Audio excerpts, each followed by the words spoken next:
Hi, eighth grade writers. It's Mrs. D'Onofrio.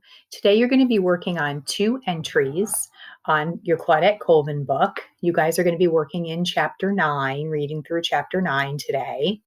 What you're going to be doing is starting out sort of with a jot and then pushing yourself to make that more of an entry, a longer piece of writing by utilizing a thought prompt. You're going to be using the thought prompts that were on the previous slides in this presentation. So I'm going to model that for you right here on this slide.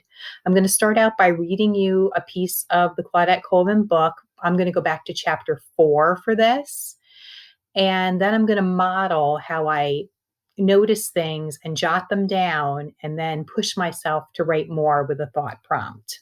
So I'm going to just come down here and get my my focus mouse so I can read you from the middle of this page. This is just after Claudette had been arrested and brought to jail for refusing to give up her seat on the bus. When they led Mom back, there I was in a cell. I was crying hard, and then Mom got upset too. When she saw me, she didn't bawl me out. She just asked, "Are you all right, Claudette?" Reverend Johnson bailed me out and we drove home. By the time we got to King Hill, word had spread everywhere. All our neighbors came around and they were just squeezing me to death. I felt happy and proud. I had been talking about getting our rights ever since Jeremiah Reeves was arrested, and now they knew I was serious. Velma, QP, and Marianne's daughter, who was living with us at the time, kept saying it was my little squeaky voice that had saved me from getting beat up or raped by the cops. But I was afraid that night, too. I had stood up to a white bus driver and two white cops. I had challenged the bus law. There had been lynchings and cross burnings for that kind of thing. Wetumpka Highway that led out of Montgomery was right past our house. It would have been easy for the Klan to come up the hill in the night. Dad sat up all night long with his shotgun. We all stayed up. The neighbors facing the highway kept watch. Probably nobody on King Hill slept that night. Let me go back to the regular pointer here. So I noticed a lot of things about this section. So what I did was I prepared some sticky notes earlier and started them, and I'm going to expand on them with a thought prompt so you can see how that works. So one of the first things I noticed was that when Claudette got home from the jail, all of her neighbors and relatives were hugging her. This is important because it shows that Claudette's community, let's see here, I got to pull this down so that I can get to edit this.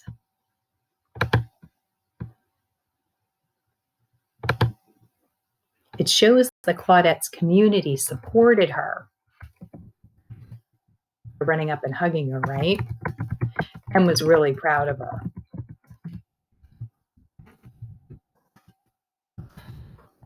I think Claudette was probably a little bit in shock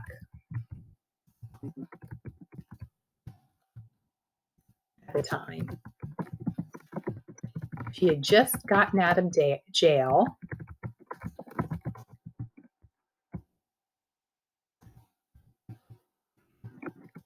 And everyone was making a fuss. I don't think she ever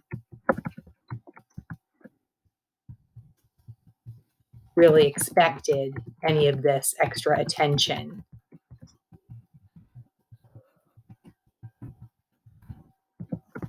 Okay, so in my example here, if I was just doing a regular jot, I might have just written down, I noticed that when Claudette got home from jail, all of her neighbors and relatives were hugging her. Maybe that's all I put. But I inserted a thought prompt there. This is important because, and then I went on to push myself to write a few more sentences about that jot. And that's what I would like you to do as well. I'm going to save that one. I noticed more about this section. So I had started an additional sticky note about Claudette's dad and how he had stayed up all night with his shotgun. And I'm going to add a different thought prompt here so you can see how I continue this one.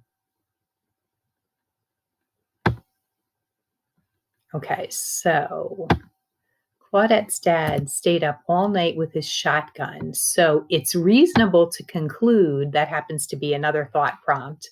It's reasonable to conclude that anytime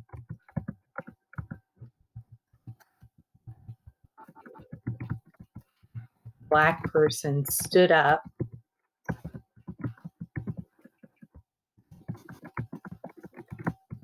for his or her rights, they were in danger. Okay, the fact that Claudette's dad had to stay up all night